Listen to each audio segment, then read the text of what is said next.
Vous allez découvrir maintenant un petit paradis caché en plein milieu de l'océan Indien, une île méconnue, alors que le français est une langue très répandue là-bas. Il s'agit de l'île Rodrigue, à quelques 800 km de la Réunion, un confetti où l'on croise des chauves-souris géantes, mais inoffensives, et des tortues. Mais c'est aussi un lagon spectaculaire où Anaïs Barthes et Mathieu Alonso ont pu se plonger. Regardez. Chaque hiver austral, le même ballet se joue sur les eaux paradisiaques de Rodrigue. Des dizaines de kitesurfers hissent les voiles et se laissent porter par les alizés. Tu pars à gauche ? Avec un lagon 2 fois plus grand que l'île qu'il ceinture, le lieu est l'un des plus réputés de l'océan Indien. Alors pour les débutants, c'est top parce que c'est un lagon qui est assez grand, il n'y a pas de coraux, on a pied dans tout le lagon et du coup c'est vrai que les conditions sont réunies pour la qualité. Ce qui fait surtout le charme de l'île, ce sont ses plages sauvages, sa douceur de vivre et son authenticité. Celle qu'on surnomme la Cendrillon des Mascareignes est un confetti.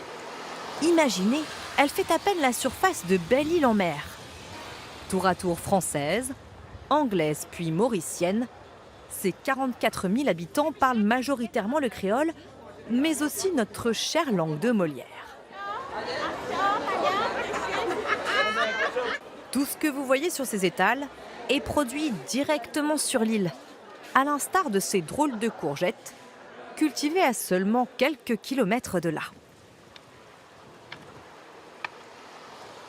Ça, c'est le piperguy. Ça, c'est très demandé à Rodrigue. On fait des soupes, mais ça, c'est bon pour les cholestérols. Comme un Rodriguais sur 3, Marianne Claire vit d'une agriculture 100% biologique. Préserver cette nature exceptionnelle, c'est le leitmotiv de nombreux habitants de l'île. Sur les hauteurs de Rodrigue, culmine l'une des toutes dernières forêts primaires. Venez, je vous emmène voir les premiers habitants de l'île, les vrais Rodriguais. Au milieu de ces épais feuillages, il faut tendre l'oreille pour percevoir leur présence.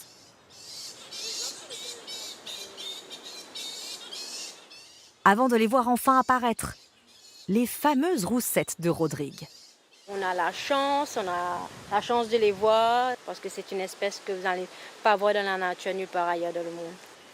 Cette chauve-souris géante peut atteindre jusqu'à 1 mètre d'envergure. Mais ne vous fiez pas aux apparences, elle est parfaitement inoffensive. Chez nous, les chauves-souris, elles sont frugivores et elles restent là au calme, à se reposer, à se prélasser au soleil, comme on dit souvent à Rodrigue. Elles sont pourtant menacées. Les fréquents cyclones qui balayent l'île et la déforestation détruisent leur habitat. Alors depuis 15 ans, Liliana Meunier et ses équipes mènent un travail intense pour protéger l'espèce, indispensable pour la pollinisation. J'explique, je sensibilise la population et aussi les aide à vivre en harmonie avec cette espèce. S'il reste aujourd'hui 25 000 individus, d'autres espèces endémiques de l'île ont connu un tout autre sort. Avant l'arrivée des premiers colons au XVIIe siècle, les tortues géantes proliféraient. À Rodrigue, il y avait un si grand nombre de tortues qu'on pouvait faire les 100 pas sur les carapaces sans poser les pieds sur terre. Imaginez cette image et que ici, nous, notre objectif est de recréer cette ambiance avec les tortues. Celles que vous voyez ici sont séchelloises et malgaches, de proches cousines des tortues rodriguaises, prisées pour leur chair et décimées en un siècle seulement par les colons et les marins de passage.